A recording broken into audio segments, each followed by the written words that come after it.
Awesome. What's going on, y'all? Welcome to another episode of NJ Healthy Heat. I've got a special guest today. He's actually my head baseball coach when I played at Lenore Ryan University, Tom Fleenor here. Dude has been in the game for a numerous amount of years, has seen, baseball at all different levels from high school baseball to college baseball to the professional baseball side in his own playing career to summer leagues, everything in between. He's recruited thousands of players, seen hundreds of players go off into the professional rankings, including myself. He's built some winning programs from scratch. He's been a part of a lot of winning teams, and he's also seen a lot of losses. So he's going to be able to speak on both ends of things, and he's going to be a good resource for you guys when it comes to getting recruited. So I know that a lot of you are tuning in here are either players in high school looking to get recruited or parents of high schools. When we get to the question and answers, please have some questions ready. I promise you, you're not going to come across too many people in the baseball world that are going to have as much knowledge or experience in the recruiting game as Tom Fleenor. So without further ado, man, I just want to jump into one question and then we'll get into your backstory here. And it's pretty much just, how would you describe the biggest difference between high school players who make it at the next level and the ones who don't? I think it's a commitment to training first and foremost. I also think it's the ability to handle failure, which I think is gigantic, and that answer will probably come up later on in this podcast as well. But there are a lot of really talented players out there all over the country, but those that are really committed to the process and understanding that you may be talented now, but how talented could you be with the right training, the right commitment to training. But I really think work ethic is a huge difference maker between those that make it out of high school to college, and then the ones that end up doing well in college. And the percentage kind of bounces around from 7 to 9% from year to year, but that's the percentage of kids that actually go from high school to college. It's only between 7 and 9% depending on the year, but that's a very, very small percentage. So there's got to be some differences. Everybody's got talent, but those kids really committed to the work part of it are the ones I see succeed the most. Yep, yep. And so now that we've got that one, I just wanted to kind of grab some attention in the beginning. Now that the guys are locked in, the parents are locked in, just give us a background of who you are, how you went about your own playing career. If you want to touch on that a little bit, the success that you had, obviously being in the Hall of Fame of your own college, and then how you got to where you're at right now and the journey that you've been on. Well, as a player, I was raised in the northern part of Georgia, right above Atlanta. I had divorced parents, kind of bouncing back and forth between parents, and my mother had moved to Florida, and I decided to stay back in Georgia with my dad and his family. And at some point, they decided they were moving to Illinois, so I had to make a decision. And it was almost strictly a baseball decision, but I also kind of wanted to be with my mom again too. But I moved to Florida as a result. That was the best thing I ever did for my playing career and really for my life. But went down there, Central Florida, very serious baseball. Not to say that Cobb County doesn't have serious baseball, but down there it's been serious for decades and decades. So I was put in a situation where I was playing with a lot of good players, and I had to step up my game. Ended up not even starting as a junior in high school. Got a couple of pity at bats, but then became a starter as a senior. Became all county, and that led me to being recruited by a small school in Tennessee that I had never heard of. And it was I really came down to really a simple choice. Did I want to go to a junior college in Florida and kind of start over and have to be recruited again in 2 years? And I'd already been to three different high schools. So I really didn't want to go that route or go to a smaller school and kind of just be there and establish myself once and go from there, which is what I ended up doing at Tennessee Wesleyan College, which is now Tennessee Wesleyan University. And interesting, I went to go play for a man from New Jersey. He was from Parsippany Hills, New Jersey, as a matter of fact. Yeah, He was a that's right around the corner. young coach at the time, Mike Policastro, still one of my greatest influences in my life, and got to play for him. Started as a freshman. We weren't very good, but they had just brought a big group from Florida up to try to get the program going. I think there was 8 or 9 of us that year from Florida. The assistant coach was from that area, and he would go down there every year and just stay with his mom and go watch high school baseball games every night. And luckily, he found me, so I decided to go up there, and we just got better as a program each and every year. And my last 2 years, it culminated in a couple conference championships. And Tennessee Wesleyan today is one of the top, traditionally one of the top 10 NAIA schools in the country. They've got 2 or 3 national championships. And I'm very proud to say that a lot of that started with my group that went there a billion years ago. But from there, as soon as I graduated, our head coach took another job at a junior college down the road, Cleveland State. And at the time, Tennessee Wesleyan wasn't even that great a job from a pay standpoint. So he left there, went to Cleveland, which is where he was living anyways, Cleveland, Tennessee. Started my career there, was lucky enough to land a volunteer assistance job at Ole Miss a year and a half later. And back then, volunteer meant exactly that. Like I worked for nothing. Yeah. Volunteers, as of 5 or 6 years ago, were making anywhere between $50,000 and $120,000 a year off of camps. I couldn't even work my own camp at Ole Miss and get paid the going rate for an instructor. So I did probably 9 or 10 camps all over the country during the summer, especially that first summer, and spent 4 seasons there, which was just priceless. Got to be a part of the first Ole Miss team ever to win 40 games, and we got beaten the regional championship, and this was before super regionals. We got beaten the regional championship by Florida State in Tallahassee, and that was J.D. Drew's freshman year. Doug Mankiewicz was playing first base. Jonathan Johnson, who was a first-round pick, and that team was stacked, and we were basically out of pitching. But from there, I actually went back to Orlando, pretty much penniless and broke, and started working for Rollins College, and helped with Bob Reichman, who's still one of my best friends to this day, helped him build that program into what eventually became, a couple of years later, a World Series team. From there, I got my first paid job at USC Spartanburg, which is now USC Upstate. That's how old I am, because all these places have changed names. But you made sure to let everybody know how old I was in your introduction, but that's okay. It is what it is. I think they kind of got the gist of it by that gray beard that you got rocking right there, brother. All that wisdom. All that wisdom. But up until my first paid job, I had literally worked for free for 7 years, just chasing the coaching dream. I worked at a drug wholesale factory. I worked in the campus rec department. I worked at Kmart. I worked at JCPenney. I delivered pizzas for Papa John's. My last 2 years at Ole Miss, I was the third base coach as the volunteer.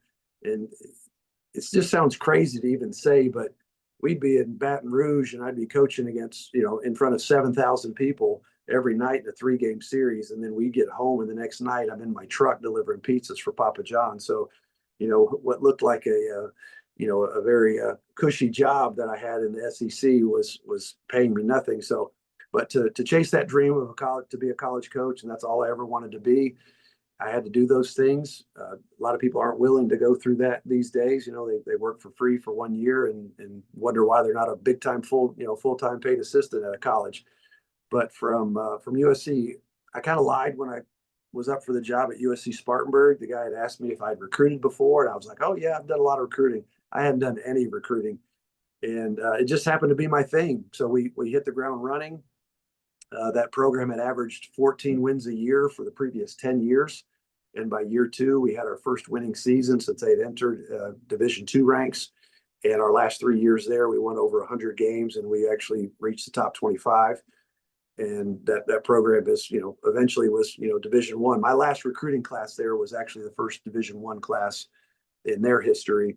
And then from there, I got the chance to start a junior college program from scratch at USC Sumter in Sumter, South Carolina.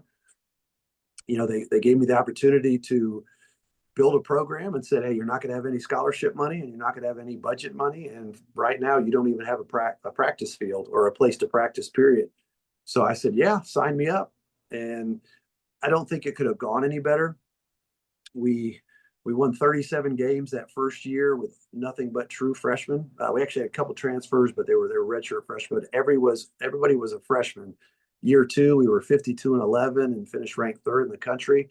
And in my time there, in 6 years, we averaged just over 41 victories a year, and still no scholarship money, no budget money. Everything was raised, and no on-campus housing. We had a lot of things working against us. They finally built us a practice field, I believe, in year 4. And we just, continue to get better. And that's still a very good program. They actually went to the World Series, I think 2 years after I was finished there. Got the chance to take over the Lenore-Ryan baseball program. And I'm very proud of what we did there. Signed a lot of kids that first summer, including one Matthew De La Rosa, What's wild is that first summer, I got the job in like June, and unfortunately had to cut some kids from the program to free up some money. And you happened to be in Hickory, North Carolina that summer playing ball, and I basically stalked you for 2 months. You worked all my camps. You told me no twice, at least, maybe three times.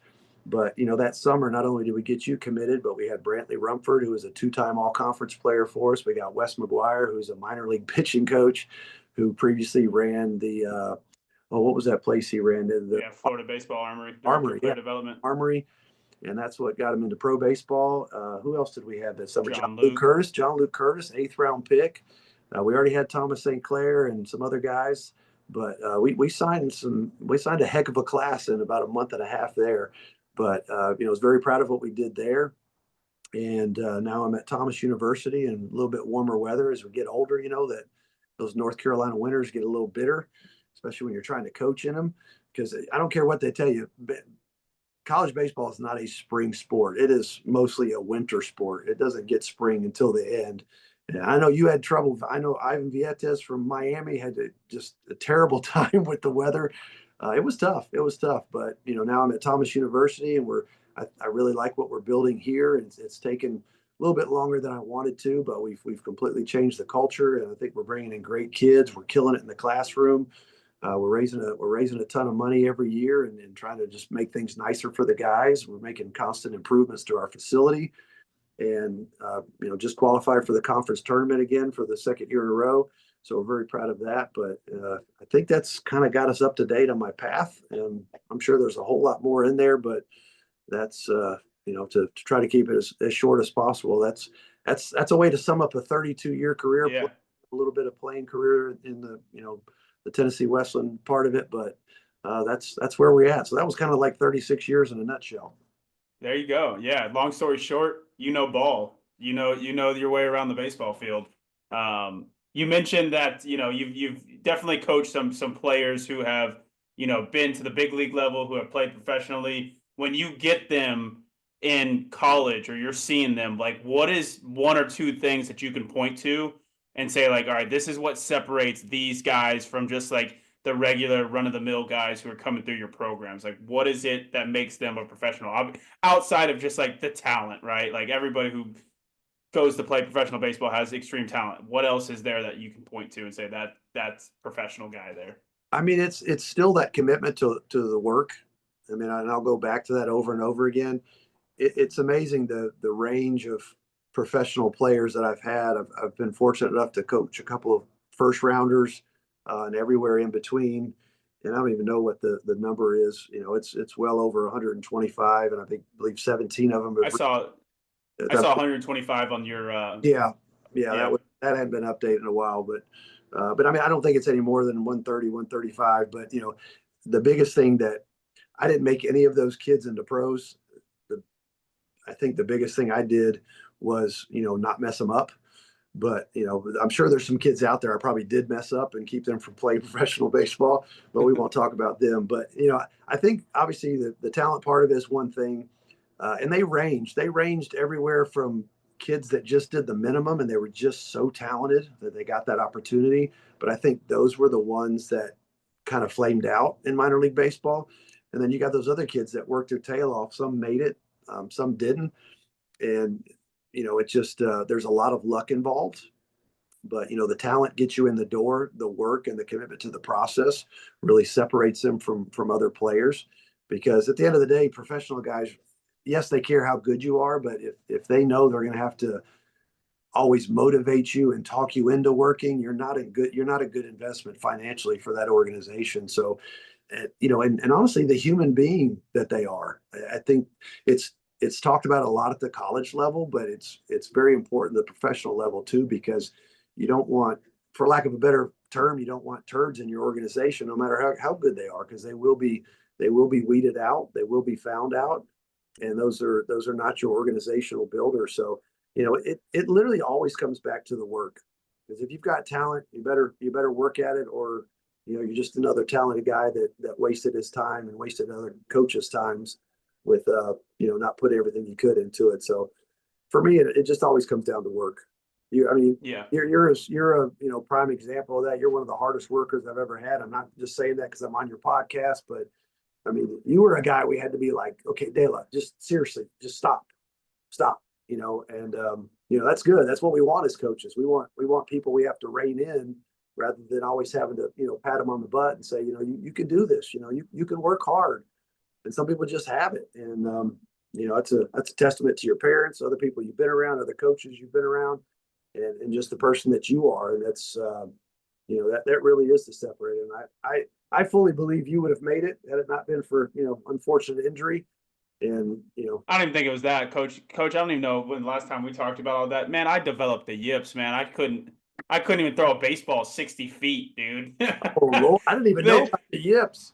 Oh, dude, yeah, 2019 after our incredible season, I threw a 3.3 ERA. Like my stuff was still there, and then I just forgot how to play catch. And Wow. here I am 26 with the 3.3, I think with the 3-to-1 walk ratio. I probably could have gotten picked up. That's when I went back down to Mexico. I signed and figured it out down there. I don't have the yips anymore. I think I just put so much pressure on myself being 26 was the oldest guy on the team. I was like, I'm getting cut any day now. Yeah. And I cut myself before anybody could ever cut myself. I cut myself up here well before anybody could cut myself. And that played me into all that. But yeah, no, I appreciate all those words, man. That's one of the biggest things that I try to instill in the kids that, are listening to this call, the parents that are on this call that I work with their kids. I mean, it's the work, man. It's the work. Like there's just no recipe that, will work if you're not putting in the work, if that makes sense, right? So you have all of these kids who are like, what should I be doing? What drill, what swing, what anything. It's just like, dude, if you just get up and you work every single day, like you're gonna find the answers you're looking for. Yeah. It might take you a little bit longer. It might not. You might get around good coaches. You might get around good, trainers, or you might have to figure it out yourself and watch, hundreds of videos of YouTube to figure it out. But if you're consistently putting yourself in a position to just work, like you're gonna get to where you want to go. And honestly, I think another key aspect of these guys we're talking about, a separator, is the ability to handle failure. And I think it kind of goes hand in hand with if you're working, and I tell all my freshmen that come in here that they want to make an impact and they want to hit 10 homers in the fall and have 25 strikeouts in the fall and all this stuff. I just challenge them to be the best at work. And I said, if you do that and be the best at work, you're number one going to get better as a player, and number two, you're going to gain the respect of your teammates, your new teammates, especially your older ones, your juniors and seniors, and that does help you. It does help you handle failure, hopefully, because I think that's something that I think can develop. I think it is natural for some people, though. My buddy Bill Mosiello, who's probably he probably single-handedly the best baseball coach I've ever been around in my life. He's back with TCU now. He was able to he had the opportunity to manage Mike Trout at 2 or 3 different levels in the Angels organization.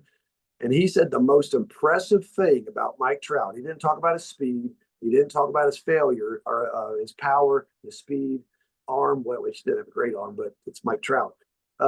He said his ability to come to the park every day, whether he was 0 for 5 the day before or was 4 for 5, was something like he had never seen before and has never seen since. And you're talking about a kid who was, probably 18 years old the first time, Coach Mo got a hold of him in the minors, but he said it was unbelievable. The kid was, failure. I'll go get him tomorrow. So, and unfortunately for Mike Trout and all his injuries, I mean, he's still, one of the top 5 talents in all of baseball, especially when he's healthy. But Yep. that's a huge thing, and I don't know how much of that is natural for Mike Trout or how much of that was learned. Probably a good bit of both. But that ability to handle failure is definitely a separator as well. Yeah, I think if you can just for any job, but specifically for baseball, if you can just get lost in the work and lost in the process, like it's such a cliche, but when you really think about, when you really deeply understand what is the process, okay, it's getting to the field at the same time every day, doing the same stretch routines, going through the same hitting workouts, getting the same ground balls, like win, lose, or draw, you're going to see me here tomorrow doing the same thing. And I don't know how kids get that because I personally did not even get introduced to that until I went to the Northwoods League and I started playing every single day. And it's Yeah. like, oh, I really don't have a process here. Like these guys coming in from Louisville and Long Beach State, like they're coming in here, they got a T work routine. I'm just like, man, I don't really have something that I'm leaning on every single day. And then that's when I saw myself transform as a player. It's like sophomore summer coming into junior year, I finally learned like, oh, I got to do this stuff like daily. Like this Right. is not like I know how to work and I'm working, but like I'm not doing it day after day after day. I'm kind of like stringing in like, all right, one day on a Monday, one day on a Thursday, and hoping that like I'm gonna get better. I wasn't, Yeah. That's what leads you to hitting 230, getting benched, and we'll smell you. we'll, we'll smell Who you would do it? later. Who would? Yeah, yeah. What about some non-negotiables for you when you're looking at recruits in high school? Some things that you just have to have, can't teach, got to have it from day one. Well, although I do respect the opinion of high school coaches and junior college coaches that I talk to, their physical evaluation of kids is not as important to me as when I ask the very important question. And this is a non-negotiable for me. What kind of teammate is he? The teammate aspect of this, because we've got a lot of kids in our program. We got a JV program, we got a varsity program. My thing is, I tell these kids from the jump, if you are here contributing somehow, some way, you stay here as long as you want. And that starts with being a great teammate. That's where you'll get respect from your peers, your ability level aside. It doesn't matter. Teammate, teammate, teammate. And if I ask that question to a high school or junior college coach, and they almost avoid it and go right back to, well, the kid's, he's got power, man. He can really field and he can really run. Then that kind of answers my question, because I've been burned, especially now in this point in my life. I've been burned too many times worshiping talent, and you know I could bring up examples, but I really don't want to, because it's still No, it's it's all still good. it's still a fresh wound. But I learned, and this was years and years ago, probably 7 or 8 years ago. Worshiping talent does not get you anywhere, and literally it just chips away at the culture of your program, something that's very hard to build and maintain. So being a great teammate is absolutely non-negotiable. And if I'm sold a bill of goods and somebody does, they're not honest with me about what this kid is, and he gets in here, then we'll have to deal with it then. Either they'll get, either they'll get with the culture or get run over by it.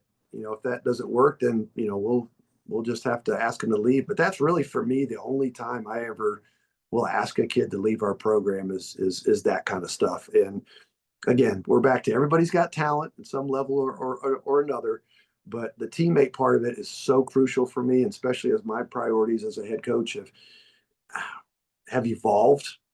I've got to, we're going to be around each other more than we're going to be around our own families for that 9 months out of the year. So let's surround ourselves with the best people possible. I'm a firm believer that people win, and even if those people that you have don't win, well, it's not going to be half as miserable as it would be if if you Mm. get slappers. There's a good slapper and there's a bad slapper, but if we got a bunch of these guys that chipping away at the culture every single day, they're not on the energy bus. I have no patience for those people anymore. I really don't. I don't care how good the kid is. You gotta go. Yeah. So what in your mind like makes up a good teammate? Like when a kid listens to this or a parent listens to this and they want to be a good teammate because they want to get recruited, like what does that really mean to you or to like the college baseball landscape? It's a feeling that hopefully you have as a young person, that you want your teammates to succeed even more than you want to succeed. Like understanding that it's bigger than just one person. I have found out over many years of doing this that everyone is replaceable, including myself. I've been replaced before, and the program went on, but everyone's replaceable. So make yourself irreplaceable. If you're pinch hit for, I want you to be that first guy in the railing cheering for that guy that is pinch hitting for you, and be the loudest when he succeeds. Be there to console him if he doesn't succeed. But at the end of the day, want it more for your teammates than you even want it for yourself. And you'll be a success in life if you do that. So literally it's just about putting other people in front of yourself and serving. Quite honestly, you know, if you're too good to serve, you're not worthy of being a leader. I literally my pastor just said that in our church service yesterday. And I was like, man, that's such a great line. Or this morning, excuse me. God, it's Sunday. Yeah, it was this morning. But literally, he said that this morning, and I looked at my wife and I said, "Man, that's such a great line. It's such a great line as it relates to being in any kind of group of people, not just a team. It could be your work colleagues, or if you're the boss, the people working under you, they should be working with you, not under you. But that's the way I look at it, and it's again, I've evolved a lot as a coach. Some things are different for me now than they used to be. My priority used to be nothing but winning, and if we don't win, it's a failure.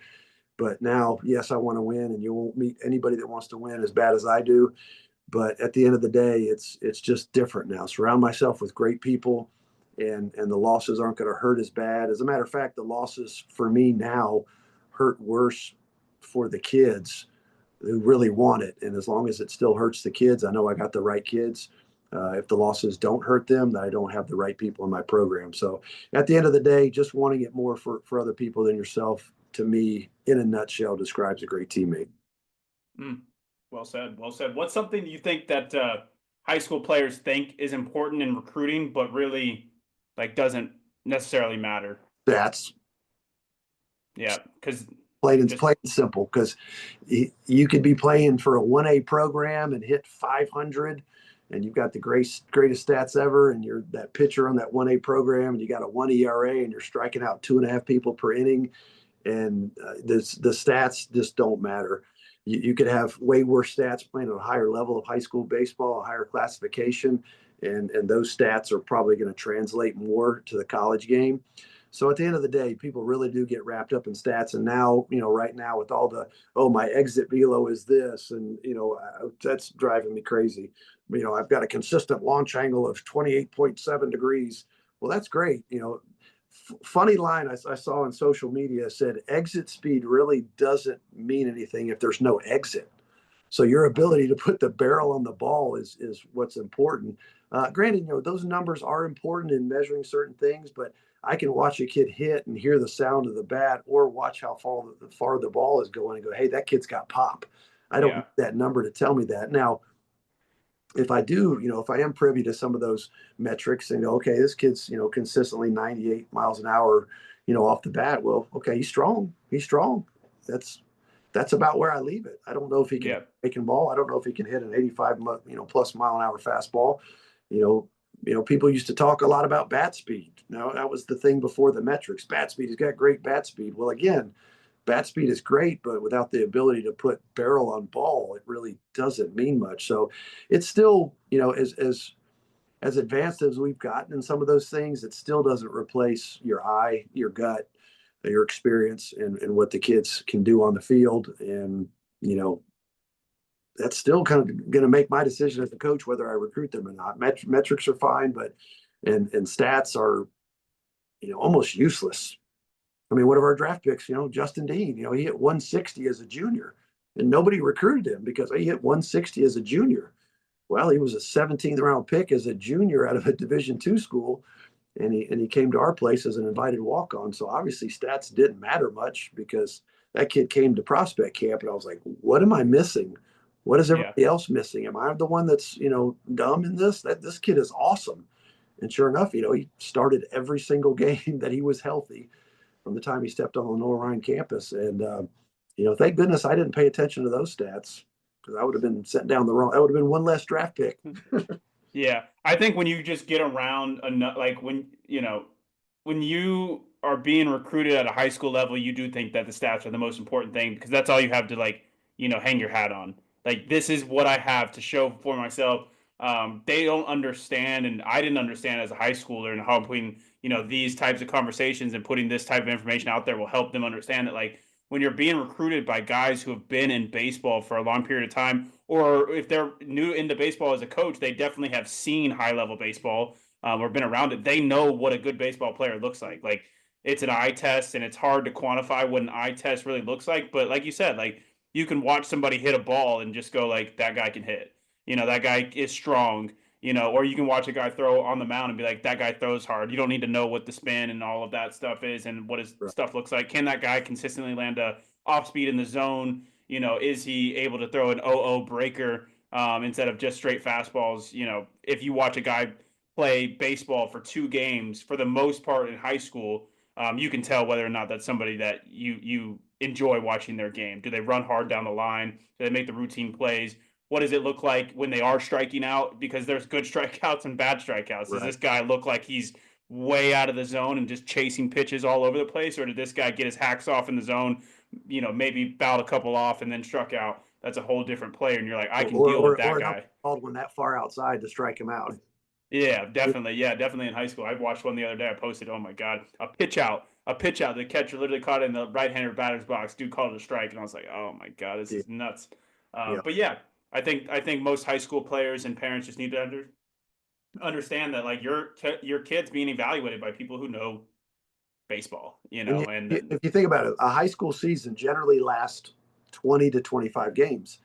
That's barely half of a college season. So a kid could have his worst 20 or 25 games and only hit 200, but you see the things that you think you see, and you stick that into a sample size of 50 games over college, then who knows, that kid might end up hitting 380 in high school if it was a 50-game season. So it might just be a bad sample size, and he struggled a little bit. So yes, stats are, yeah, definitely very overrated. It can be something if you put up some gaudy stats that will make a coach pay attention, but still it's going to be what they see with their eyes as a coach that's going to determine whether or not they recruit that young man.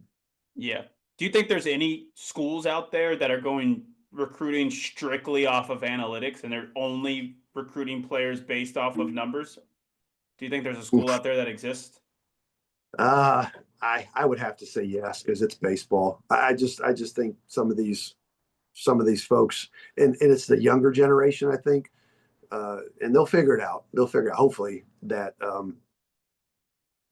not the way to do it. It's just Yeah. not. But I would say I'd probably say there's some younger coaches out there that are probably relying on it. If I'm their recruiting coordinator at a school, and they're getting thrown all these metrics, and yeah, that's not going to end well for them.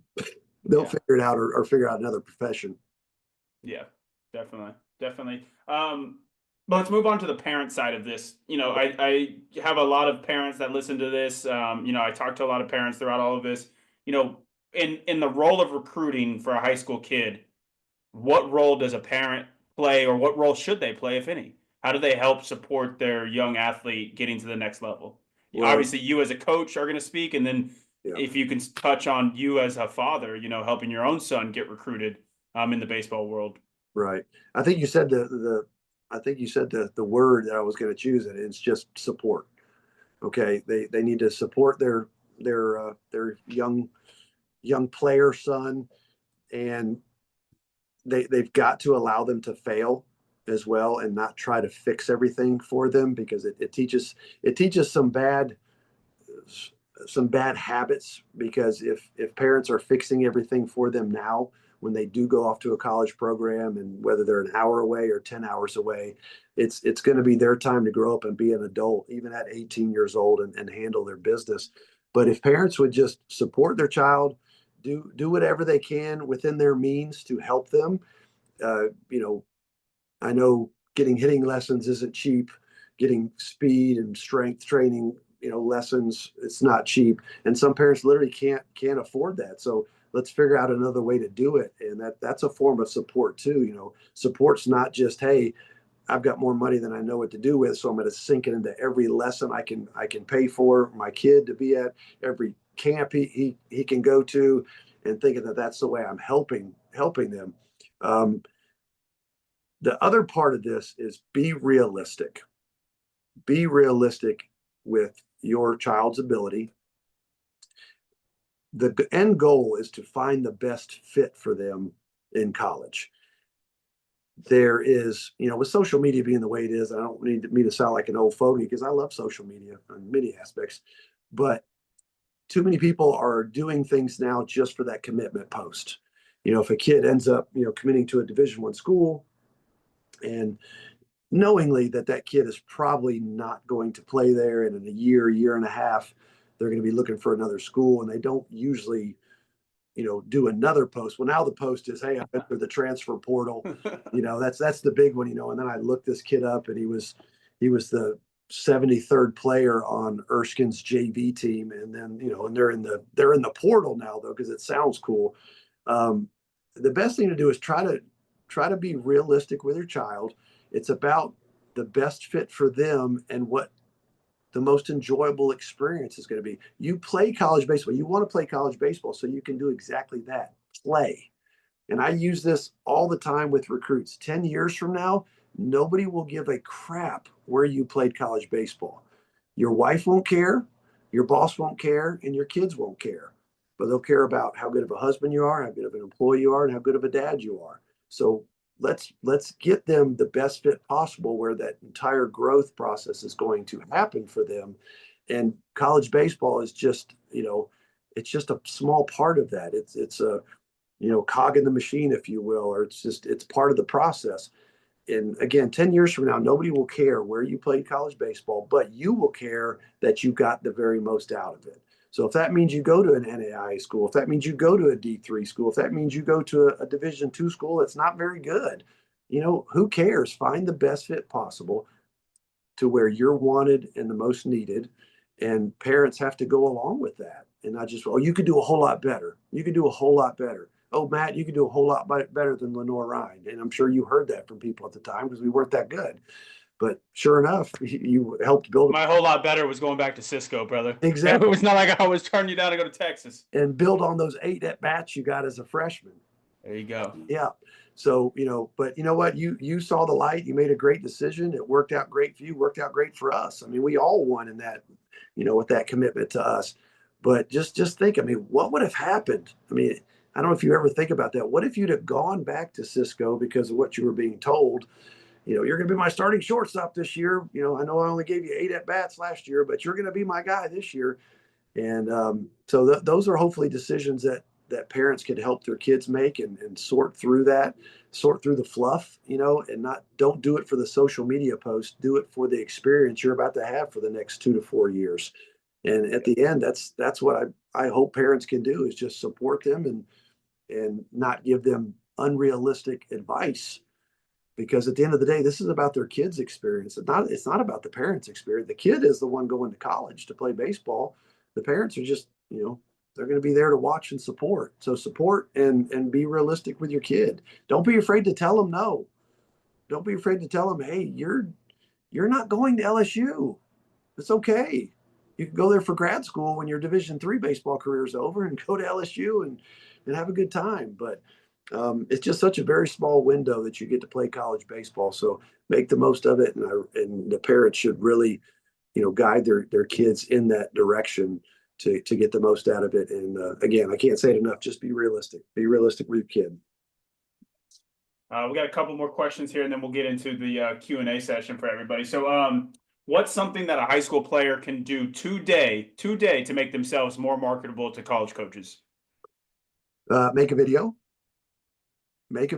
and it doesn't have to be anything. You get these big national companies, these recruiting companies, and it's a joke. Okay, it's a joke. There are a couple out there that are so individual. I could say the name. There's one guy that I think does it amazing, and it's such individual attention, and he does a great job getting these kids out there. And for some of these national recruiting services, it's just pay your money.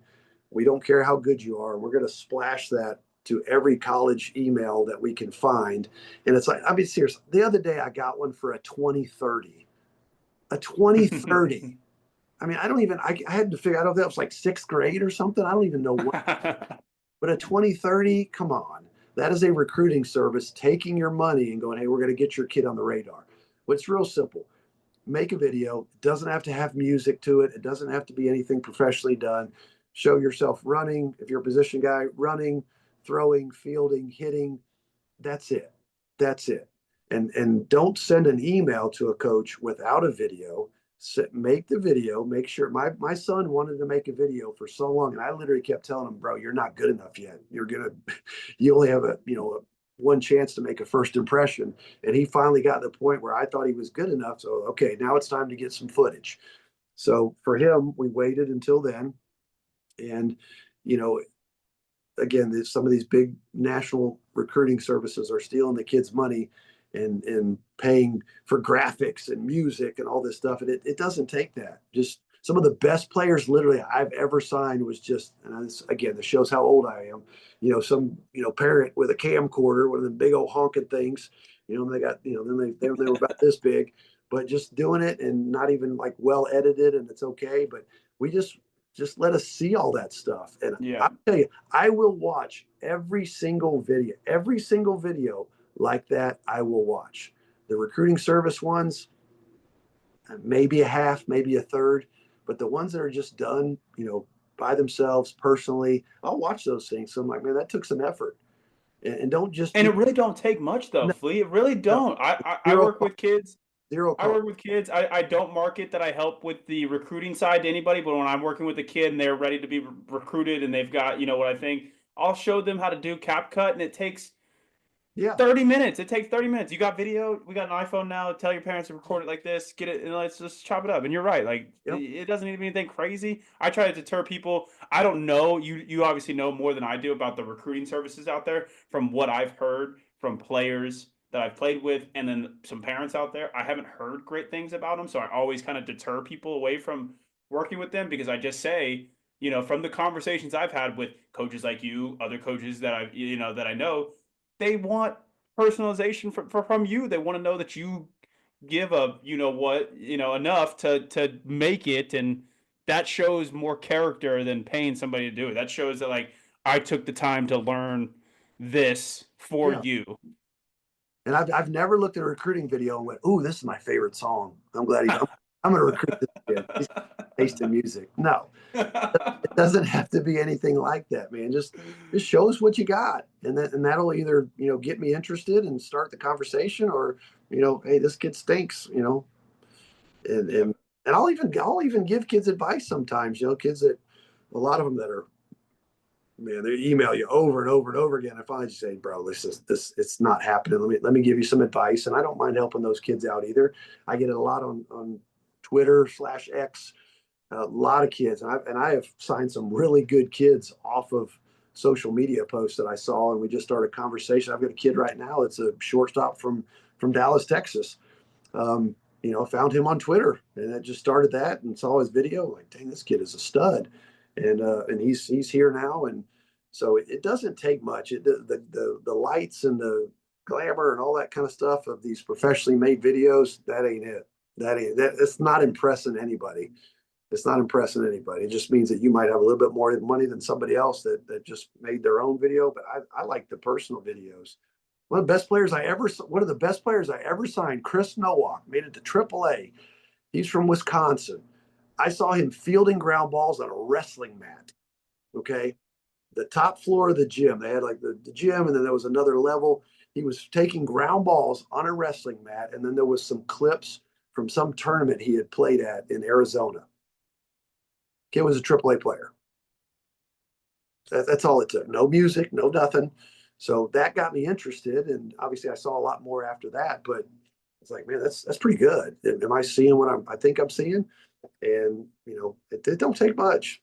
But the National Recruiting Service is not a big fan of. I would honestly, if I'm a parent, I would rather call somebody like you know, and ask questions. Ask Just questions. ask questions. Give me Just some learn. advice. Like your story is, I mean, you got your own story, and it's a unique story, but uh, but so many other stories about players that made the wrong decision when it came to college, or went a different direction when it came to the recruiting process. And I would much rather, as a parent, ask you for advice, which direction we need to go, than that, because you're not going to go, well, hey, I'll give you advice. It's going to cost you another $250 an hour. No, they're already using your service, and that's probably the most valuable thing you can give them is that type of advice. So that's the way to go. Yeah.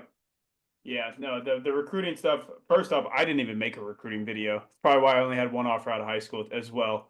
I couldn't get anybody to come watch me, nor did I send my video to anybody. And I was standing around senior year, like, where are my offers at? Yeah, Like, well, I think I played in front of four coaches, and all four of them didn't like me. So, because you know, there's the old saying that, hey, if you're good enough, they'll find you. That Not true. it's not true.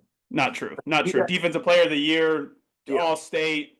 Not true. Not true. yeah. Nobody knew who the heck You I got to do a was. little bit. You've got to do a little bit. If you're lucky enough to have a high school coach that promotes, because some high school coaches do a really, really good job of that. Some of them, they're just trying to win high school baseball games because they think that's going to get them into heaven if they win enough.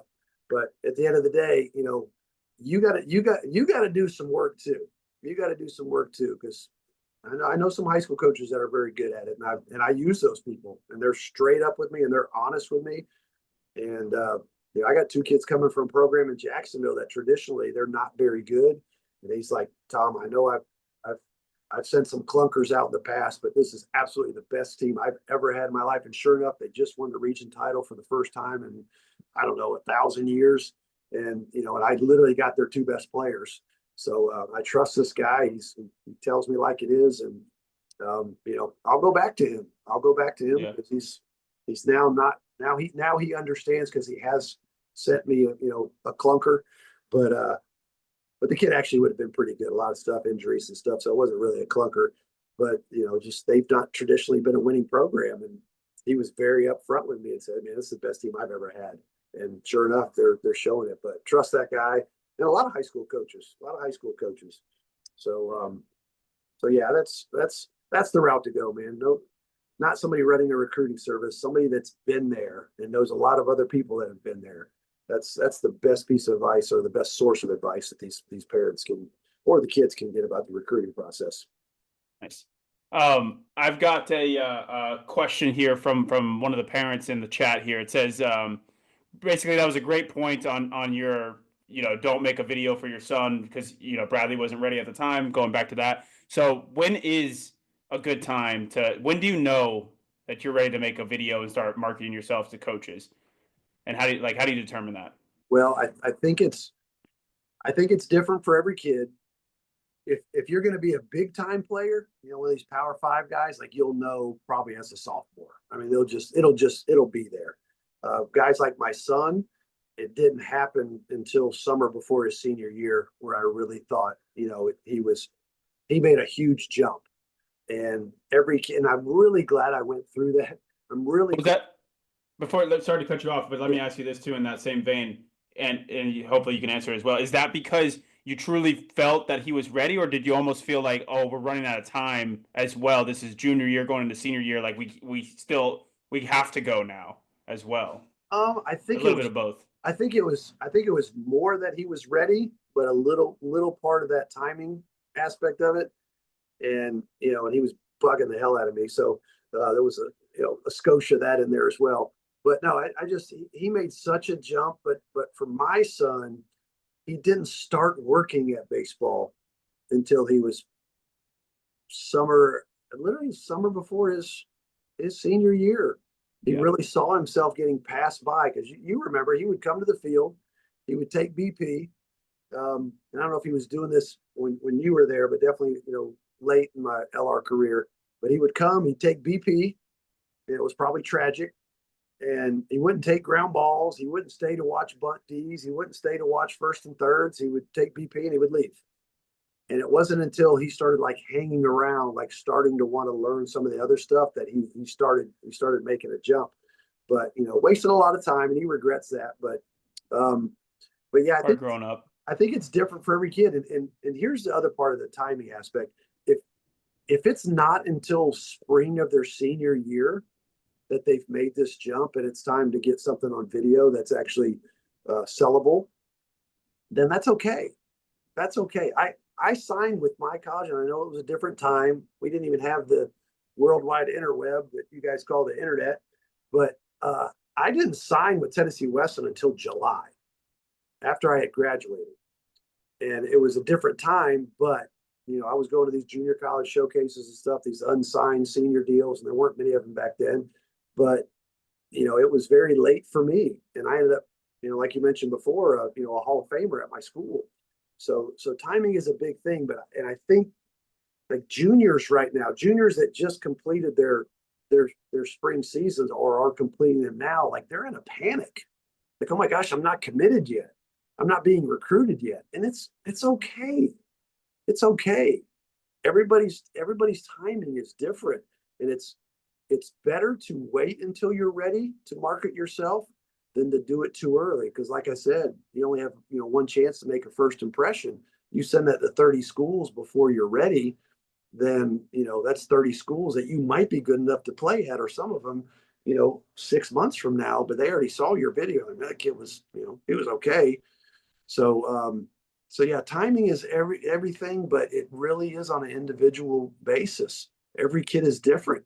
I really think so. So I mean, I hate to skate around that answer, but it's the honest truth. Yeah. I Everybody also, I mean, develops differently. yeah, I didn't get signed until my senior year, as well in high school, to my junior college, and then I didn't sign with you guys until a month before school started. Yeah, Literally a month before school started, I was switching schools and joining a new program, and while I was still in junior college, you could have easily signed a senior in high school at that point in time and said, "Hey, we got 1 month until school starts. Can you make it?" right. All right, like it could have been the same thing. So yeah, it's Cody definitely difficult. could have What been about Cody the kids? Dell's a shortstop. Remember There you Cody? go. Oh man, Cody, if you're listening, I think you're living a great life from what I've seen. What about like I don't know.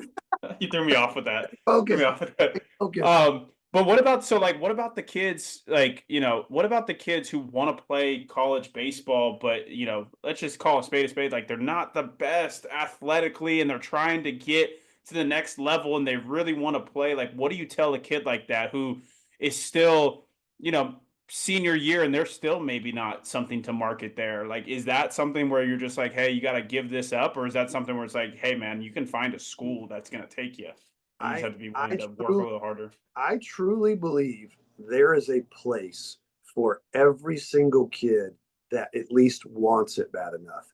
Now that may mean I go from Florida to some place I've never heard of in the Northeast, somewhere out in the Midwest. But see that's where this hey, I'm willing to do anything really gets challenged, because they're like, I'm willing to do anything, and then some no-name school out in the middle of nowhere, Kansas, says, hey, we got a shot for you here on our JV team. They're like, whoa, wait a second. Number one, it's in Kansas. Number two, it's a JV team. Wow. I don't know about that. So it's almost like your bluff could be called. But I have thought this for a long, long time. If you like, for instance, our program, we've got a JV team. Like every kid that comes in here is going to play as a freshman, and we play we play junior colleges, we play other 4-year JV teams. Um, and some of them are like, well, I'm just too good for that. Well, okay, well, then you're just too good for this program. But there's crazy stories have happened. I've got a kid right now. He's a sophomore year, JV player last year, started the year on JV this year, and after about a month of the season, he's one of our best pitchers on varsity. As a sophomore, it was I don't know if anybody could have predicted it, but and I've got one kid that's starting for us right now that started the year as a JV player, started the year as a true freshman JV player, and he's one of our best hitters now. At the end of his freshman year, and he started playing with us probably about midway through. So it really comes down to what are kids willing to sacrifice to chase this dream? Because I can't say it enough. There's a place for everybody. Now, what you're willing to sacrifice regionally, geographically, uh, you know, again, that's where the rubber meets the road, and you truly find out, well, how bad do you want to play? I mean, at the end of the day, first off, anybody that works with me, they get no sympathy for me because I literally have lived all over the country. I've picked up my life and moved for the things that I feel like are most important in my life. Secondly, if you want to play college baseball, chances are you probably want to play pro baseball if you have the opportunity. So if you get the opportunity to play pro baseball, guess what? You get shipped to Florida. And then from Florida or Arizona, you get shipped to some podunk town in the middle of nowhere. And then you Yep. just go all over the place. So like if you can't if you can't live with that in college, then like what makes you think that you're like actually going to do this as a full-time professional? And then that's what you say, like this is where the rubber meets the road. Like I think you're all talk, Yeah. like you don't want to go to California to play with this school that's giving you a full ride, to be at a D2 school. You'd rather just go to, school up here. So you don't want to play baseball in college.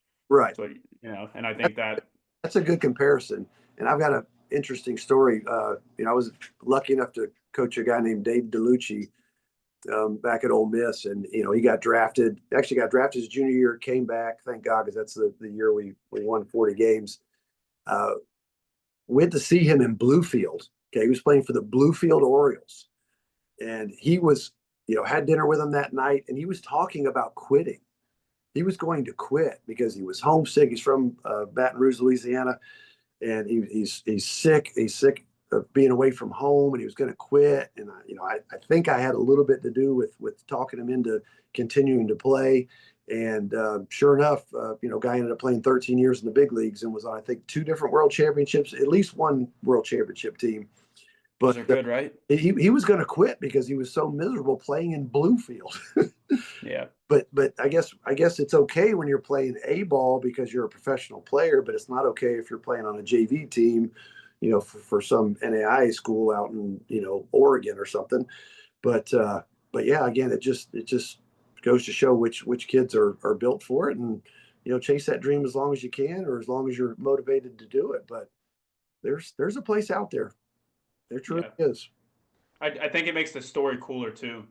When you're able to battle through, like, going to a random school that maybe you didn't see yourself going to originally, and you have to fight through like the adversity of maybe being on JV. And when you're in that, you know, mindset, if you can just stop and just say, man, how cool is this story going to be when I get to the top of this, when my career is all said and done, and I get to say that I ran through the mud here and wherever I'm at, and it wasn't the easiest path forward. Yeah, It's much cooler than being like, I was the highest recruited kid out of my school, and I went here, and I was just given this God gift to baseball, and I ended up making it to the big leagues or whatever it may be. But yeah, being able to tell that story and coming out with some scratches and scars is always cooler than the other way around. So yeah, and uh, not the fact that, hey, I'm one of those 7% that got to go play college baseball out of this graduating class. I mean, that's 93% didn't make it. So who cares? yeah, Who cares where you go? Who, yeah. Final words here, Coach. Give us what you would got. Whether it's a message to the parents, players, whether it's a message to your 17-year-old self, like, sign us off here. What's the biggest takeaway that people can leave here with? oh wow, that's a lot of pressure, because I did think about that 17-year-old self question, and I There thought, you go. man, just learn to handle failure better, because I was not good at handling failure. Big helmet thrower, and just basically You made and me both. complete butt of myself. And I look back now, and that's, I'm very embarrassed about how I acted. Um, 10 years ago, I'm very embarrassed about how I acted as a coach, being frustrated. And I don't have the blowups I used to have, Dela. When I do have them now, they're very few and far between, and they're so much more impactful because I just learned how to handle things better. Again, just putting my better priorities in my life. My walk with Jesus has been something that's helped me in so many ways. I can't even list them. So I lean on my faith a lot these days, and for me, it's changed my life. It's changed my life. I encourage other folks to do that. If that's not your thing right now, then that's okay.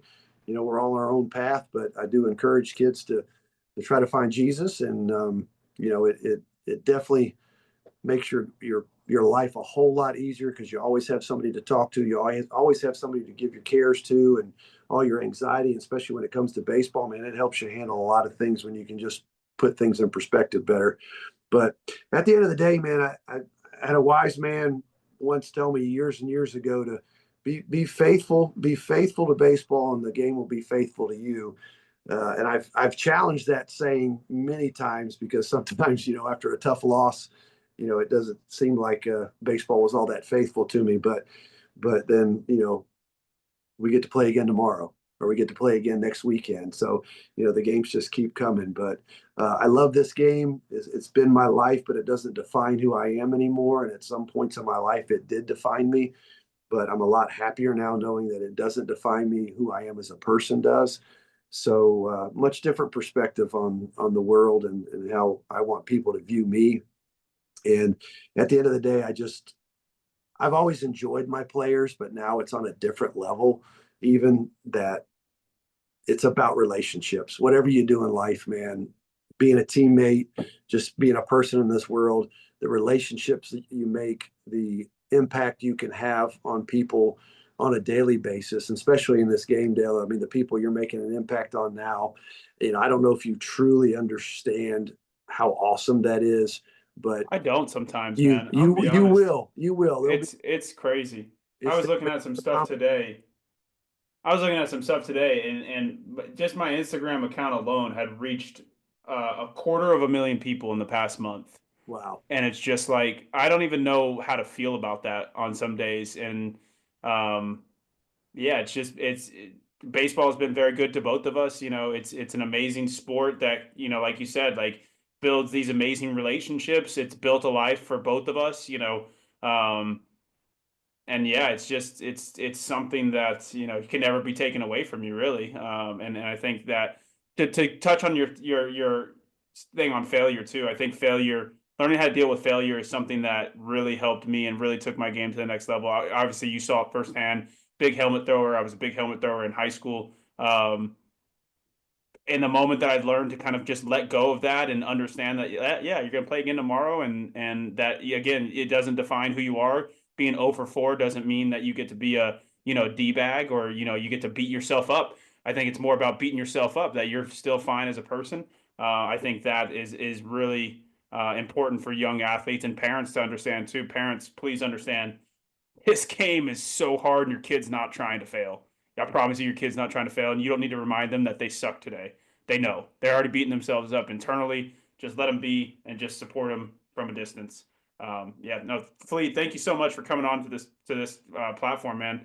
Really enjoyed getting to learn from you. I'm sure a lot of the players did and parents did as well. Like I said, I'm gonna chop this up and put it out there to the world, and hopefully we can impact just one player or parent's lives with this conversation. If that's all we do, hey, we made a big difference, in my Yep. opinion. Yeah, and have anybody wants to follow me on X, Yeah, it's go ahead. at FleaDog28, and that's Let me put it in there. at FleaDog28. I believe my Instagram is tom.fleenor, but that's kind of more, I don't know. We put some decent stuff out there. I try not to get too political anymore because I got some backlash on my politics, but at the end Yeah, of the day, all good. I try to stay away from that stuff as much as possible and just put baseball content on, or just how my team's doing, whether it be in the classroom or on the field. And just I'd love to have some more followers, and hopefully, you know for me, I try to use social media to get some positive stuff out there. But on the flip side of that, I love all the positive stuff that comes from social media too. So I love to follow accounts that are motivational, and I don't care if it's just baseball or any other sport or just life, but I love following those accounts as well. So if you guys got any of those suggestions for me to follow, please pass that along as well, because I think it's a constant self improvement quest that I'm on, and that we all should be on a daily basis. So that's where I think social media could really be used for good, and instead of some of the cruddy stuff that gets on there. Man, if you reprogram your algorithm, I'm so glad with the NJ Healthy Heat account that I was given a fresh slate to like make it like whatever I wanted. Like I've made my algorithm just like nothing but baseball and motivational content Yeah, and coaches talking and things like that. My other one is just like I don't even touch it anymore. I'm just like I don't need to look at whatever you think I want to see. I promise you I don't want to see that anymore. But I don't yeah, know how to tell you that.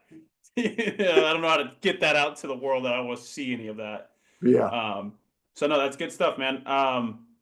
Yeah, this is kind of where it wraps up. I don't really have a great way of wrapping up, sign off, I guess. I don't know, but Okay. Well, we'll get it on. always end my interviews with all glory to God and go Nighthawks. There you go. Go Nighthawks. All right, thanks. Thanks, Flea. All right. Thank you, guys.